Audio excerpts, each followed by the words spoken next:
Hello friends, study BS classes में आपका बहुत बहुत स्वागत है। आज हम हड़प्पा काल की हड़प्पा कालीन जो चित्रकला है उसके बारे में जानेंगे और उसके आगे के घटनाक्रम या जो भी चित्रकलाएं हैं उनके बारे में हम अध्ययन करेंगे। ठीक है, तो हड़प्पा चित्रकला में जो मोहरें होती थी, है ना, मोहरे मृदभांड वगैरह होते थे, इन पर चित्रकला मृदभांड इन पर चित्र बनाए जाते थे, है ना। मोहरों पर मृदभांडों पर चित्र मिले हैं।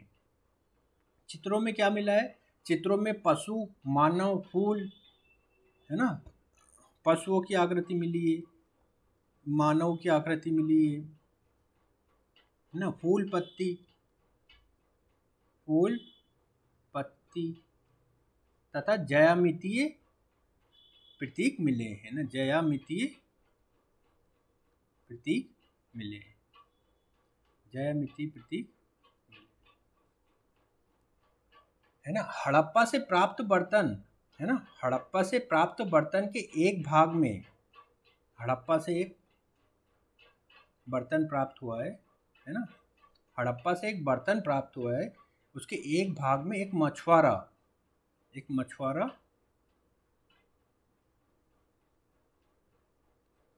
अपने कंधे पर जाल ले जाते हुए दर्शाया गया है ना, एक मछुआरा को कंधे पर जाल ले जाते हुए दर्शाया गया है। मोहनजोदड़ो से जो मोहरें मिली है, मोहनजोदड़ो से एक मोहर मिली है, उस पर पशुपति का चित्रण है। पशुपति एक देवता है पशुपति, उनका चित्रण प्राप्त हुआ है मोहर से। ठीक है, लोथल से क्या प्राप्त हुआ है? लोथल से प्राप्त जो मृदभांड है, लोथल से जो मृदभांड प्राप्त हुआ है, उससे पंचतंत्र में जो चालाक लोमड़ी है उसका चित्रण मिला है। चालाक लोमड़ी लोथल से मिला है। ठीक है, तो ये हो गया पूरा हमारा हड़प्पा कालीन चित्रकला। अब हम देखेंगे अजंता चित्रकला, है ना। इसको बौद्ध धर्म से के कारण ये प्रसिद्ध है, बौद्ध धर्म विषयक यहाँ पे चित्र मिलते हैं, तो इसको हम बौद्ध चित्रकला के नाम से भी जानते हैं, बौद्ध चित्रकला के नाम से भी जानते हैं। ठीक है, इसकी खोज किसने की थी? जेम्स एलेक्जेंडर ने 1824 में अजंता चित्रकला की खोज की थी। जेम्स एलेक्जेंडर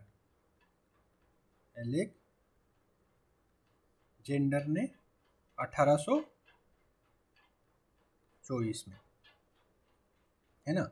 और यहाँ पे दूसरी सदी से लेके 7वीं सदी के मध्य चित्र बने हैं।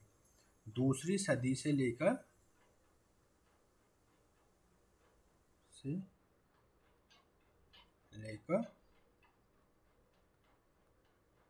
7वीं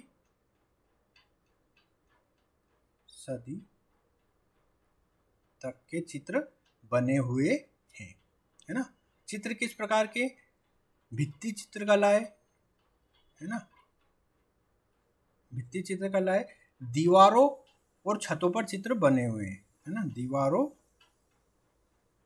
एवं छतों पर चित्र बने हुए हैं, है ना, जो वहाँ छत है, छतों पर चित्र बने हुए हैं, है ना। और चित्र किस प्रकार के? यहाँ बुद्ध के जन्म, गृह त्याग,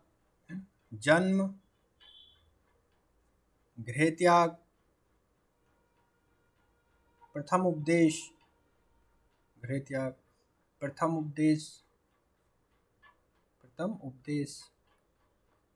है ना, प्रथम उपदेश का चित्रण है। और कौन कौन से चित्रण है? बोधिसत्व, जातक कथाएं, है ना, बोधिसत्व जातक कथाएं, मतलब यहाँ बुद्ध धर्म से जो भी काफी महत्वपूर्ण चीजें हमको प्राप्त होती हैं। अब गुप्त काल में जो यहाँ पे चित्रकारी हुई है, गुप्त काल में जो अजंता में विकास हुआ है, वहाँ पे फ्रेस्को और टेम्परा विधि से चित्रों का निर्माण हुआ है। कौन सी? फ्रेस्को फ्रेस्को और टेम्परा। फ्रेस्को और टेम्परा विधि से चित्रों का निर्माण हुआ है। फ्रेस्को क्या कहलाती है? फ्रेस्को होती है गुफा की दीवारों पर गीले प्लास्टर पर चित्रों और उस पर रंग भर दिया जाता है ना। क्या करते हैं इसमें, जो फ्रेस्को टेक्निक होती है उसमें क्या करते हैं, गुफा की दीवारों पर गीले प्लास्टर पर, है ना, गीले प्लास्टर पर क्या करते हैं, चित्र और उस पर रंग भर दिए जाते हैं ना, चित्र बनाकर उस पर रंग भर दिए जाते हैं। जबकि टेम्परा में क्या होता है, टेम्परा के तहत सूखे प्लास्टर पर चित्र बनाए जाते हैं। इसमें क्या करते हैं, सूखे प्लास्टर पर चित्र बनाए जाते हैं और रंगों के साथ अंडे की सफेदी और चूना को मिलाया जाता है। अंडे की सफेदी और चूना को मिलाया जाता है। तो ये कौन सी विधि हो गई, फ्रेस्को और टेम्परा, है ना। जो दोनों मैंने बता दी, पहले फ्रेस्को बताई उसके बाद टेम्परा बताई। तो ये गुप्त काल के दौरान इस पद्धति से चित्र बनाए गए। कहाँ बनाए गए, अजंता चित्रकला में बनाए गए। गुप्त काल में अजंता की गुफा संख्या 16 है ना, वहाँ पे जो अजंता में गुफा को नंबर दिए गए, जितनी भी गुफा है उनको सब नंबरिंग कर रखी। तो गुफा नंबर 16 जो है, गुफा नंबर 16 में मरनासन राजकुमारी का चित्रण है। मरनासन राजकुमारी का चित्रण है गुफा नंबर 16, ठीक है। तो इसका जो फोटो अगर आप देखोगे तो उसमें करुणा वियोग का अद्भुत चित्र बना हुआ है ना, भाव विभोर करने वाला चित्र बना हुआ है। 17 नंबर की जो गुफा संख्या है उसको चित्रशाला कहते हैं। क्या कहते हैं, चित्रशाला कहते हैं। चित्रशाला कहते हैं। चित्रशाला क्यों कहते हैं, क्योंकि इसमें बुद्ध के जन्म, गृह त्याग, महापरिनिर्वाण का चित्र मिलता है ना। यहाँ यशोधरा और राहुल का चित्रण भी मिलता है। गुफा क्रमांक 1 में क्या मिलता है, जो बोधिसत्व है उनका चित्रण मिलता है। बोधिसत्व का चित्रण मिलता है। कौन, पद्मपाणि। पद्मपाणि का दूसरा रूप क्या है, अवलोकितेश्वर।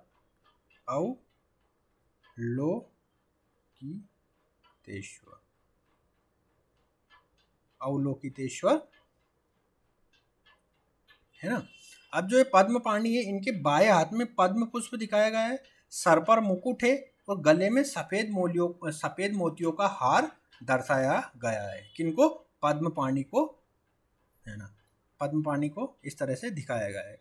इस तरह यहाँ पे लावण्य का अंकन मिलता है। क्या मिलता है, लावण्य क्या है, ये जो चित्रकला के जो तत्व होते हैं उसका एक प्रमुख बिंदु है, जो मैंने बताया था इसके पहले वाले वीडियो में चित्रकला के तत्व बताए थे।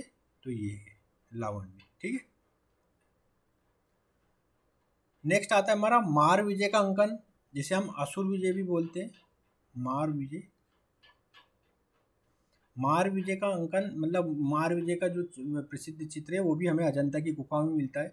क्या होता है मार विजय, मैं थोड़ा आपको समझा देता हूँ। इसको असुर विजय भी कहते हैं। बुद्ध जब बोधि वृक्ष के नीचे ध्यान कर रहे थे, जब वो ध्यान कर रहे थे तो मार विजय की सेना उनका ध्यान भंग करने के लिए वहाँ पे आई, ध्यान हटाने के लिए आई। लेकिन बुद्ध जो थे अपना ध्यान से विचलित नहीं हुए, अर्थात बिना विचलित हुए वो अपना ध्यान लगाए रहे, ठीक है। और उसके लिए उन्होंने भूमि स्पर्श मुद्रा, मतलब क्या है, भूमि को स्पर्श करके अपने ध्यान को बनाए रखा। तो इसे हम भूमि स्पर्श मुद्रा भी कहते हैं। भूमि स्पर्श मुद्रा भी इसको कहते हैं, ठीक है। भूमि स्पर्श मुद्रा भी इसको कहते हैं। तो ये पूरा हमने देख लिया है। क्या देखा है, किसके बारे में देखा है ये हमने, ये देखा अजंता या बौद्ध चित्रकला के बारे में देखा, ठीक है। तो ये मेन पॉइंट मैंने आपको बता दिए। अब हम देखेंगे बाघ चित्रकला। बाघ चित्रकला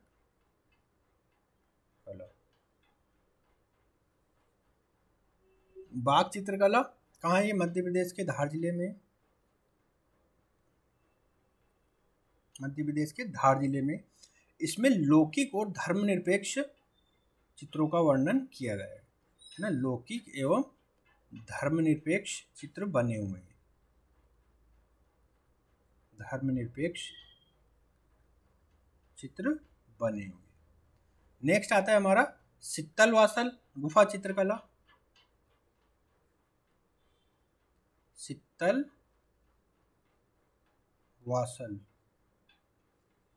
गुफा चित्रकला, ये कहाँ पे? सित्तलवासल कहाँ पे?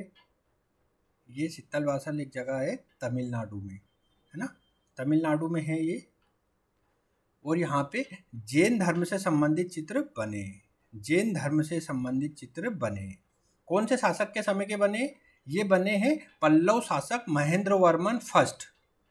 पल्लव शासक महेंद्र वर्मन फर्स्ट के समय, जो 6ठी सदी ईसा पूर्व 6ठी सदी में थे, उनका समय के यहाँ पे जैन धर्म से संबंधित चित्र बने हुए हैं।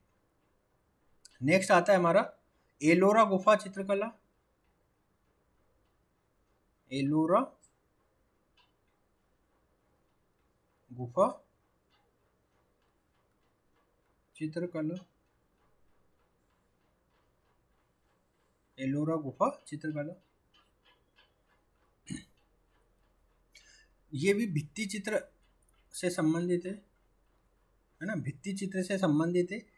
और यहाँ पे कैलाशनाथ मंदिर है, आपको पता होगा, अजंता एलोरा, है ना, अजंता में बौद्ध धर्म से संबंधित है। एलोरा में कैलाशनाथ मंदिर है ना, भगवान शिव का कैलाशनाथ मंदिर है। एलोरा में कैलाशनाथ मंदिर है। इस मंदिर की दीवारों और छतों पर भी चित्र बने हुए हैं, है ना। इन चित्रों में क्या है? बादल से होकर गुजरते हुए गरुड़ और लक्ष्मी, है ना, बादल से होते हुए, मतलब इनकी जो दीवारें है उस पे इस तरह के चित्र बने हुए हैं ना। लक्ष्मी जी और विष्णु को दर्शाया हुआ है ना, और गरुड़ भगवान को भी दर्शाया गया है कैलाशनाथ मंदिर में। ठीक है। एलोरा जो जगह है, यहाँ पे कौन से धर्म के मिले हैं चित्र? यहाँ पे शैव, वैष्णव और जैन धर्म से संबंधित चित्र मिले, है ना। एक बात विशेष ध्यान रखने की है, यहाँ पे बौद्ध धर्म से संबंधित चित्र नहीं मिले। नेक्स्ट आता है आम्रमलाई गुफा चित्रकला।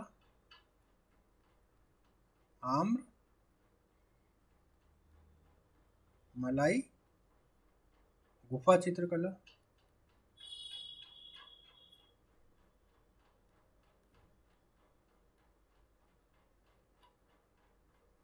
आम्रमलाई गुफा चित्रकला,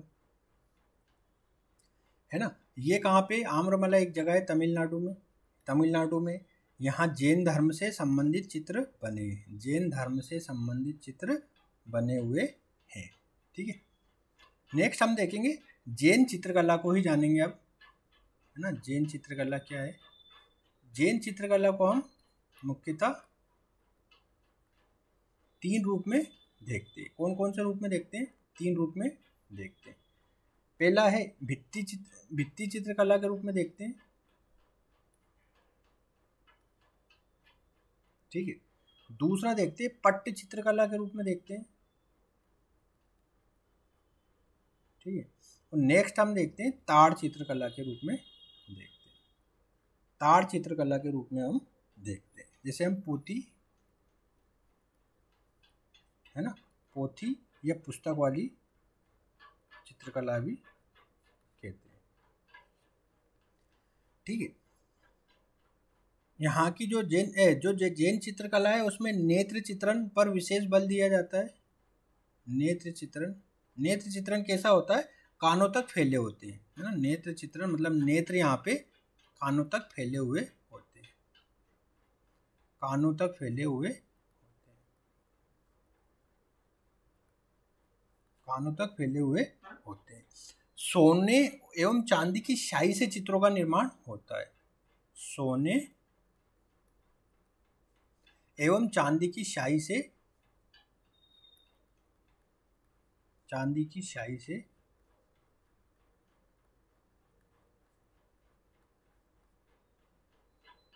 चित्रों का निर्माण होता है, चांदी की स्याही से चित्रों का निर्माण होता है यहाँ पे। ठीक, यहाँ पे जो जैन चित्रकला है इसमें स्वर्ण कमल और मुकुट उल्लेखनीय है ना, स्वर्ण कमल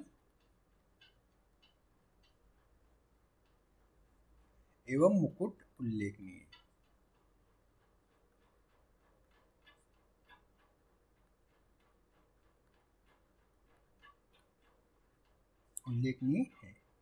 और जैन जो चित्रकला है इसको सामान्यतः राज दरबारों में इसको संरक्षण नहीं मिला है ना, राज दरबारों में संरक्षण नहीं मिला है।